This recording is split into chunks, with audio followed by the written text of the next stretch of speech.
Big boss Telugu season 7 ముగిసి చాలా రోజులు అవుతుంది. కానీ ఆ సీజన్ గురించి మాత్రం ఎక్కడో ఒక దగ్గర వార్తలు వస్తూనే ఉన్నాయి. నిజానికి ఉల్టాగా వచ్చిన ఈ సీజన్ ఆద్యంతం ఉల్టాగానే సాగింది. అంతేకాకుండా ఏ సీజన్లో జరగనివి చూడనివి ఈ సీజన్లో చూసాం.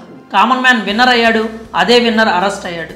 ఇంతవరకు ఈ రెండు ఏ సీజన్లో జరగలేదు. ఈ ఒక్క సీజన్లోనే చూసాం. ప్రస్తుతం పల్లవి ప్రశాంత్ బెయిల్పై ఉన్న విషయం తెలిసిందే.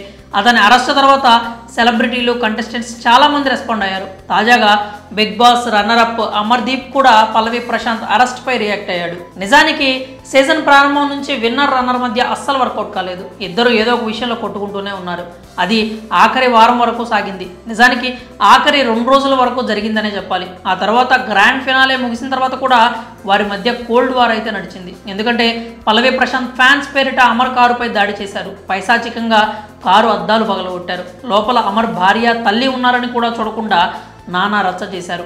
అమర్ కుటుంబం ప్రాణాలు అరచేతిలో పెట్టుకొని పారిపోవాల్సి వచ్చింది. ఆ తర్వాత ఆ ఘటనపై అమర్ కూడా రియాక్ట్ అయ్యాడు. తన కుటుంబానికి ఏమవుతుందో అని భయపడినట్లు చెప్పుకొచ్చాడు. ఆ తర్వాత పోలీసులు కేసు నమోదు చేయడం, పల్లవి ప్రశాంత్ సోదరులను అరెస్ట్ చేయడం కూడా జరిగింది. అయితే పల్లవి ప్రశాంత్ అరెస్టుపై ఇప్పటి వరకు అమర్ స్పందించలేదు. కానీ తాజాగా అతని అరెస్టుపై అమర్ రియాక్ట్ అయ్యాడు. అలాగే రవితేజతో సినిమా, ఫ్యామిలీ గురించి కూడా కామెంట్స్ చేశాడు. నేను చాలా బాగున్నాను, బిగ్ బాస్ విన్నర్ కాలేకపోయాను అనుకుంటున్నారు, కానీ రవితేజ గారు సినిమా ఇచ్చినప్పుడే నేను గెలిచాను. రవితేజ గారి మూవీ కాల్ కోసం వెయిట్ చేస్తున్నాను. కాల్ ఇంకా రాలేదు. త్వరలోనే వస్తుందని భావిస్తున్నాను.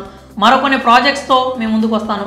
బిగ్ బాస్ వల్ల లైఫ్ చేంజ్ అయిపోయిందని చెప్పను, కానీ ఇప్పుడు కామన్ ఆడియన్స్ అందరికీ నేను దగ్గర అయ్యాను. ఎప్పుడన్నా బయటకు వెళ్తే అందరూ నన్ను చూసి గుర్తుపడుతున్నారు అంటూ చెప్పుకొచ్చాడు. పల్లవి ప్రశాంత్ అరెస్ట్పై మాట్లాడుతూ అది కేవలం కొన్ని మిస్అండర్స్టాండింగ్స్ వల్ల అలా జరిగిందని నేను అనుకుంటున్నాను. ఇప్పుడు అవన్నీ క్లియర్ అయిపోయాయి. ఇప్పుడంతా బాగానే ఉంది. ఫ్యాన్స్ మధ్య గొడవలు అంటే నేను కాలేజీలో ఉన్నప్పుడు కూడా నా హీరో సినిమా అంటే నా హీరో సినిమా అని కొట్టుకునే వాళ్ళమే. వాళ్ళ సపోర్ట్ వల్లే ఇక్కడ దాకా వచ్చాం. అలాంటివి ఏమీ పెట్టుకోకండి, అందరూ బాగుండండి అంటూ అమర్దీప్ ఫ్యాన్స్ వారి గురించి కూడా కామెంట్స్ చేశాడు. మరి పల్లవి ప్రశాంత్ అరెస్ట్పై అమర్ తొలిసారి రియాక్ట్ అవ్వడంపై మీ అభిప్రాయాలు ఏంటో కామెంట్స్ రూపంలో తెలియజేయండి.